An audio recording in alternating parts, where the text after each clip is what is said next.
स्वागत है आपका हक की आवाज में। मैं हूं शकील बागमारे। हम हिंदुस्तानी हैं, बांग्लादेशी नहीं। बीजेपी एमएलए अरविंद निंबावली ने वीडियो ट्वीट करके बांग्लादेशी झुग्गियों में बेंगलुरु में बसे हैं, यहां बांग्लादेशी रहते हैं जो गैर कानूनी काम कर रहे हैं, इस पर कार्रवाई करते हुए बेंगलुरु महानगर पालिका ने बिना कुछ सोचे समझे इन झुग्गी झोपड़ियों पर बुलडोजर चलाकर इन लोगों को बेघर कर दिया है। अब इन बेघर हुए लोगों का कहना है, हम बांग्लादेशी नहीं भारतीय हैं। हम आसाम और मिजोरम से रोजी रोटी की तलाश में आए थे, मगर सरकार ने इन्हें बिना इत्तला दिए इनके घरों को गिराकर इन्हें बेघर कर दिया है। मेरा नाम जाकिर हुसैन है, मैं आसाम का रहने वाला है। मैं बेंगलुरु में 10 साल से है। इधर ये झुग्गी में अभी 1 साल से आया है। तो आके मैंने एक दुकान खुला है इधर। तो दुकान से अभी 1 साल हो रहा है। तो उधर में बहुत सारे आदमी है, ये 75 72 ऐसा कुछ आदमी खाता में खिलाता हूँ मैं। तो सडनली पुलिस वाला आया, आके उसको इन्फॉर्मेशन नहीं है, आके उसको तोड़ने लगा। तो मैंने पूछा सर क्यों तोड़ रहा है, तो हमको क्यों नहीं बताया, किस कारण से तोड़ रहा है। अगर मेरे पास सब कुछ डॉक्यूमेंट्स है, अगर तुम डॉक्यूमेंट चाहिए तो मेरे पास डॉक्यूमेंट्स है, आप देख लीजिए, तोड़िए मत। क्या डॉक्यूमेंट है दिखाइए। मेरे पास आधार कार्ड है, आधार कार्ड भी है, वोटर आईडी है, पैन कार्ड है, स्कूल सर्टिफिकेट है, एनआरसी भी है, सब कुछ है मेरे पास, पूरा डॉक्यूमेंट्स है मेरे पास। और आप बताइए कि क्या हो रहा है अभी? 2 या 3 दिन से हो रहा है ना ये सब? अभी ये 2 दिन से हो रहा है। 2 दिन से हो रहा है। अब तो हम पूछा था किसके लिए हो रहा है, वह कुछ टाइम दीजिए हमको, कुछ दूसरा जगह शिफ्ट करेंगे, वो टाइम भी नहीं दे रहे हैं। आपने डॉक्यूमेंट्स दिखाया उनको? हाँ डॉक्यूमेंट्स दिखाया, बोलता है डॉक्यूमेंट्स हटा, मेरे को डॉक्यूमेंट्स नहीं चाहिए, तू खाली कर इधर। खाली नहीं किया तो मैं डंडा लेके मारेंगे ऐसा बोल रहे हैं, डंडा लेके घूम रहे हैं वो लोग।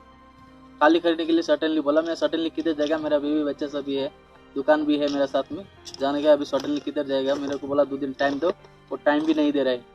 क्या एक नेता के वीडियो ट्वीट करने से बिना सोचे समझे जांच करके बीबीएमपी ने पुलिस की मदद से कई बस्तियों पर जेसीबी चलवा दी। गैर कानूनी हथकंडों का इस्तेमाल किया गया। इन लोगों को पहले नोटिस देकर जानकारी देना था, मगर ना ही कोई नोटिस दिया गया और ना ही जानकारी दी गई। और जब बीबीएमपी के मेयर गौतम कुमार को एएनआई ने इस मामले में बात की तो सुनिए उन्होंने क्या जवाब दिया। Officials have not demolished. BBMP official, one assistant executive engineer has given an order, sir. Rest who has taken up the task we don't know. So for that the AW has been suspended from corporation, and the inquiry has been held at the commissioner's level. Hopefully once I am talking to commissioner I'll be able to ascertain what exactly is went wrong. BBMP mayor Gautam Kumar का कहना है कि हमें इसकी जानकारी ही नहीं है और ना ही हमने इसके आदेश दिए थे। इस कार्रवाई पर हमने AWO को सस्पेंड भी किया है। क्या बात है, इतनी बड़ी कार्रवाई की जाती है और नगर निगम को इसकी जानकारी नहीं होती। पुलिस सामने खड़े होकर झोपड़पट्टी पर बुलडोजर चलाती है और महानगर पालिका को इसकी खबर नहीं होती। वाह। असिस्टेंट एग्जीक्यूटिव इंजीनियर एक लेटर पुलिस को भेजते हैं। इस लेटर में कहा गया है कि बांग्लादेशियों ने गैर कानूनी तौर पर शट डाले हैं, इसकी वजह से कुछ हो सकता है, इसीलिए हमें इस इलाके को साफ करने के लिए पुलिस की हेल्प ले रहे हैं और इसके बाद पुलिस की मदद से शड्डों को तोड़ दिया जाता है। चलिए मान के चलते हैं अगर वहाँ बांग्लादेशी हैं होते तो भी क्या गैर कानूनी हथकंडों का इस्तेमाल करना चाहिए था। 16 जनवरी को कन्नड़ा न्यूज़ सुवर्णा चैनल ने स्टिंग करके बताया था कि बांग्लादेशी बेंगलुरु में बसे हैं और किस तरह से ये लोग बांग्लादेश से इंडिया को आते हैं और कौन इनकी मदद करता है और कितने रुपए लेते हैं, देखिए। तो अभी जो नया कानून आया, तुझे बोलते नहीं क्या बांग्लादेश जाना है तुझे बोल के कोई? वो अभी सीए बांग्लादेश से आए ना। तो नहीं वो बांग्लादेश जाना है बोल के नहीं बोलते। ये बोलता पुलिस तो आया चल गया वो। क्या बोल के पुलिस क्या बोला? पुलिस क्या बोला, पैसा खाया। हाँ? पैसा खाया तो बोला तो पैसा खाया। कितना पैसा ले एक आदमी से? मैं दे नहीं, ठेकेदार को कितना लेता? वो 500-1000 सप्ताह लेता ना। हाँ 500-1000 लेता है क्या? हर हफ्ते आके लेके जाता है क्या? कितने पुलिस वाले आते? वो 2-3 पुलिस वाला। 2-3 पुलिस वाले। और वो क्या बोलते तुम लोगों को, तुम अभी बांग्लादेश जाना है, को नया कानून आया, नहीं बोलता क्या? नया कानून है नहीं बोलता क्या पुलिस वाला? नहीं है क्या बोलता फिर? वो पैसा देता तो पैसा लगा चुपचाप रहता। तुझे वोटर आधार कार्ड सब बना? नहीं, आधार कार्ड नहीं। फिर क्या बनाया? पैन कार्ड नहीं बनाया। और ठेकेदार के पास है सब कुछ है क्या? ठेकेदार का नाम क्या है? 70। वो किधर का? उधर ही बांग्लादेश का। बॉर्डर से वहाँ कौन कैसा उधर से वहाँ कोई गन बॉर्डर से ये वाला ना पुलिस वाला। हाँ बीएसएफ फोर्स बीएसएफ हाँ। वो पैसा खाली है। पैसा लेता?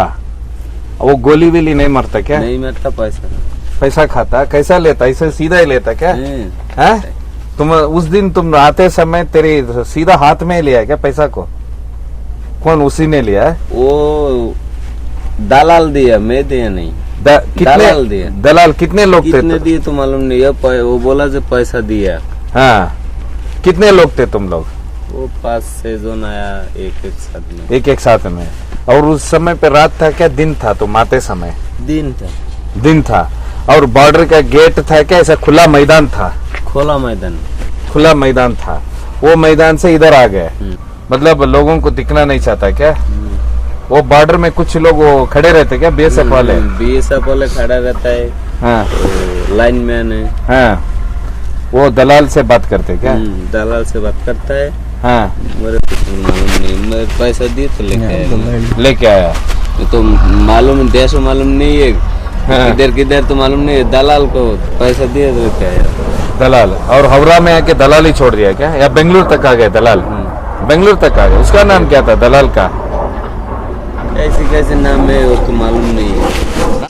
अब इस न्यूज़ को देखने के बाद आप खुद अंदाज़ा लगाइए ये लोग कैसे हमारे देश में आते हैं और कौन इनकी मदद करता है। आप जान गए होंगे। शर्म आनी चाहिए ऐसी व्यवस्था को अंजाम देने वालों को। अगर हमारे ही चंद रुपए के खातिर इन्हें आने देते हैं तो सबसे पहले गुनहगार वही हैं। होम मिनिस्टर अमित शाह को इस और सबसे पहले ध्यान देना चाहिए। अगर बॉर्डर पर व्यवस्था सही होती तो चाहे वो बांग्लादेशी हो, पाकिस्तानी हो, अफगानिस्तानी हो, वो कहाँ से इंडिया के सरजमीन पर अपना कदम रखते और कहाँ एनआरसी और सीए कानून आता और कहाँ लोग इस कानून के खिलाफ रास्तों पर उतरते।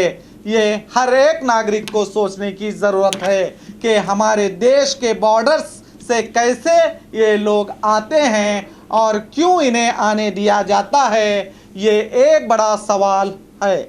और जिनके झोपड़ियां बीबीएमपी के ज़रिए तोड़े गए हैं, अगर इन लोगों के कहने के मुताबिक ये लोग सचमुच भारतीय निकले तो क्या सरकार इन्हें दोबारा बसाएगी? क्या सिर्फ एक ट्वीट पर इतने लोगों को बेघर करना सही है? ज़रा सोचिएगा।